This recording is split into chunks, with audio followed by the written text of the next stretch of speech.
Welcome back to another episode on the Scottish Tech Fleet Support. So, we've got the Bedford, and this is the start of the strip, actual strip. No, obviously last time we got rid of all the camper stuff, whereas this time we're going to be doing the running gear, gearbox, engine.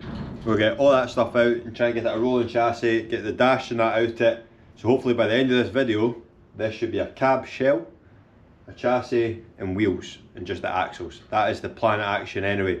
So let's get stuck in. Now, like every project, you sort of never know where to start. So I'm going to start with the prop shaft. If we can get the prop shaft off it, and then we'll try and get the gearbox out, and then after that we'll go for the engine. So we'll go for that bit first. The exhaust for here back is sort of scrap, so need to get rid of that. But so far, touch wood, here's some wood, touch wood, everything has came off with a ratchet and spanner. The stuff that they must have made bolts out of back in 87 is miles better than what they do now. So hopefully we don't snap in him and we can continue with that. Fuel tank has got a hole in it, so that needs to go for scrap, well, skip. But aye, let's go, let's get the prop off. Got this wee blue toolbox. I don't know if we've showed this before, but I genuinely think I'll be able to strip this full Bedford out of like my basic tool set, so like spanners, sockets. I don't think there's going to be any special stuff here, and it'll all be hand tools. So I think we need a 13 for the prop, which is there. First bolt out, not a problem. Now we've got some racking over here, so everything will be laid out and written on the blue paper exactly what they bolts are. So hopefully when it comes to rebuilding it, we'll know exactly what bolts go where. It'll be nice and easy. So all our bolts are out on this side. This side I believe just slides out your gearbox, so I'm going to give this a wee chat. There we go. That's that broken away. And then slide her out of there. Probably should have marked that actually.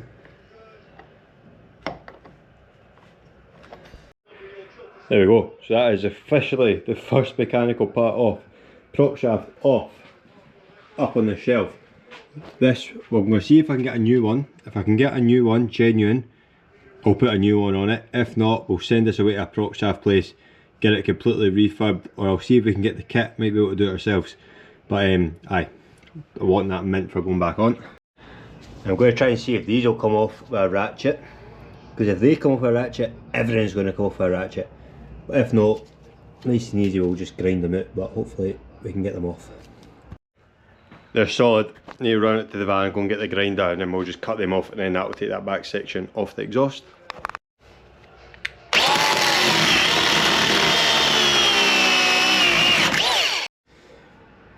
That's them all cut off, so now it's just a case of getting the rubber off its hanger bracket, which seems to be pretty tight. Do actually need two hands for this. There we go, that is the exhaust. Look at all that crap over there. Exhaust off, into the scrap pile. Need to straighten this hanger bracket back up. We'll get that straightened. That bit's staying on, that will come off with the manifold, because when it gets redone I'm going to get a wee side exit. A nice sort of proper, I don't know, proper one done, stainless or whatever. So I need to keep that, because you'll probably need to copy that. But aye, let's go for the gearbox next. We're going to take the starter back out. So we've got a couple of these sender wires. So this first one, the white one, sort of wraps up around here, and then it goes into this sort of wee, I don't know, distributor looking type thing in there. So we need to take that one off, and then the bottom one, which comes round, where does that go? Round there, into there, up round. That must be like an, I don't know, earth or something, that one. And then we've just got the 13 mil to take off for that, and then we can unbolt it and that starter can come back out. Now, Greg had this starter off in the last episode I believe, so we know it's going to come off nice and easy. It's one bolt there, one bolt at the top, and 14 mils. So there's one out, and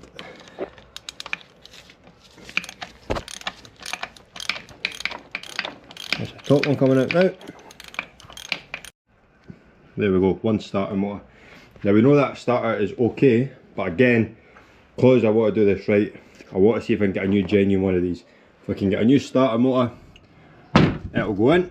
If not, we know that one's fine, we'll just give it a lick of paint. Selector cables, so they're just held in with sort of little R-clips. They'll pop off. Clutch cable, I need to tidy that up and see how that comes out. I imagine it'll be easy, it'll probably just slot in and drop down. And once that's off, literally the mount and the gearbox can come out. So we've took the R-clips out.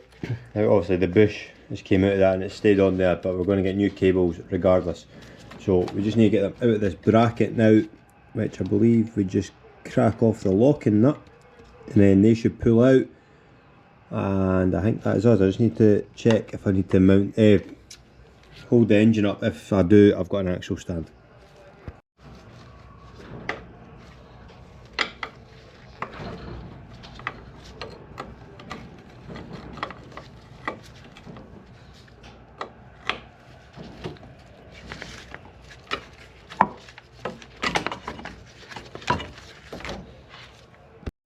This side of the box, I've got this sort of cable that goes into the back. I'm not really entirely sure what it's for, to be honest with you. It's just, I'll get that the other end. It's just a solid sort of spring-loaded cable. There's no like wire or that. I don't know what that's for, but anyway, I can't get it out. So for the meantime, we're just going to cut it, because whatever it is, we'll get a new one. Right. This is just your earth cable. So that's just in there with a bolt. We'll get that off and then we'll get the mount off after that. So I don't need to split the engine because it is literally sat on top of that cross member. I don't know if that's what it's meant to be like or if it's been knocked up. But anyway, it's sat on top of that, so I don't need to brace that now. So what I'll do is I'll get the bell housing bolts out, which it looks like there's only about 4 of them. So we'll get them out and then, in theory, should be able to undo that nut, gearbox should come out.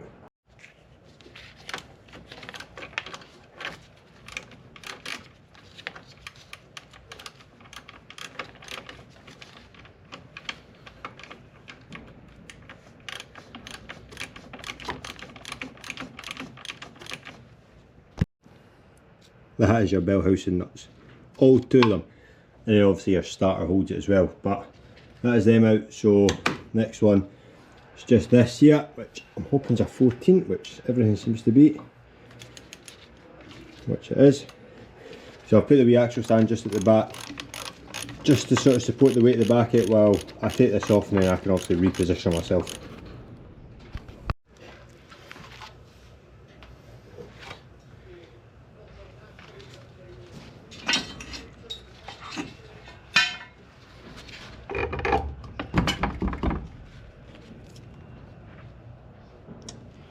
I need to take them out.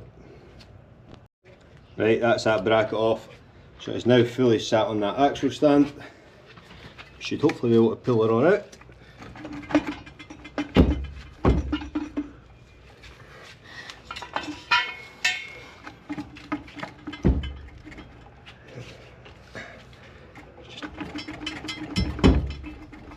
Come on.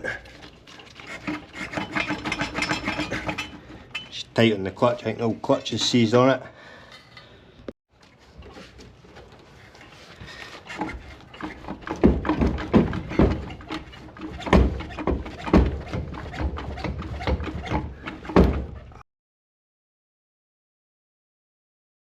Come on. Must be something stopping that at the back. I think it's just this dust plate that is stopping me, so I've just took out one 10mm. There should be another one under here. Where's the torch? Aye, take out this 10mm. This cover should come off and then hopefully that will pull it out. Dust cover off. So now hopefully we should be able to pull this out of here if we get the axle stand back. Right, there we go, she's coming out now. There we go. Gearbox out. Gearbox is now on the shelf. So in there you've obviously got your fork and your bearing.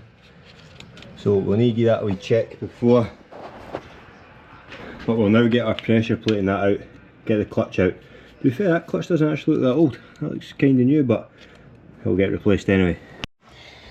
Right, I'm just going to whip the pressure plate and all that out now. So again, it's just another ring of bolts and that should come apart no problem.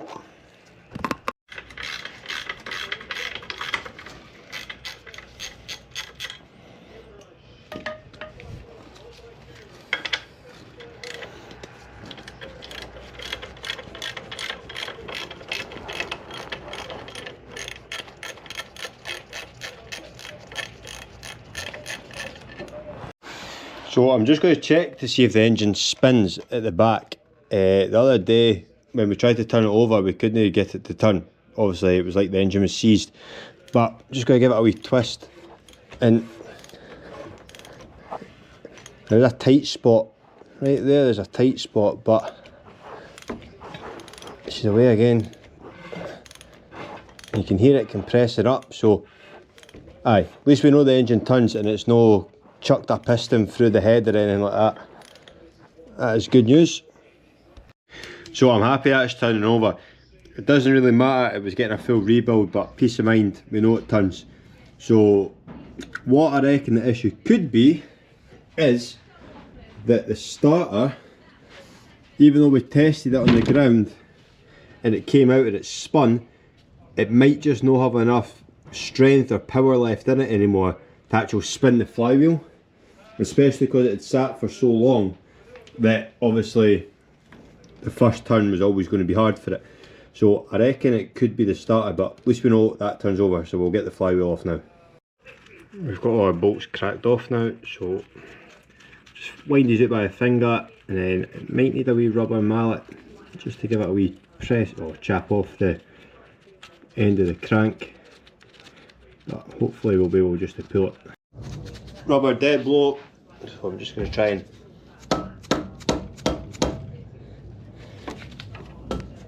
probably going to have to try and hit it for the top and the bottom here. There we go. Pressure plate off, ready to go on the shelf. Meant flywheel, not pressure plate. Anyway, flywheel on the shelf. Clutch kit, gearbox, covers, mounts, starter, prop. That is what we have off so far. And obviously the exhaust. That is for scrap. Next, I'm probably going to tackle, I'm going to get this fuel tank out, because again that is for scrap. So if we get that out, that is that out the road. And then, aye, we'll see. You have a look at this gearbox, the engine, sorry, see how that comes out. I know this bit bolts in, so if we unbolt that, we should be able to lift that out the road. It opens up the engine, and then we just need to find where the mounts are for it, which I'm guessing is going to be underneath. And then we'll start stripping that and get it on the shelves. Right, next job, I'm going to take the fuel tank out actually. So I've just cut that rubber pipe that basically runs along here, down into this sort of T section, along, and then it comes up to like your filler pipe. I'm guessing it's like an overflow or something. So we've just cut that because it needs a new tank, it needs a new pipe quite clearly. So we've cut that. That is wiring for the rear lights. I'm hoping that's a plug. If that's a plug, that is good, because we can just unplug that. I need to try and get this union off, and then I can unbolt the fuel tank and get that to the scrap.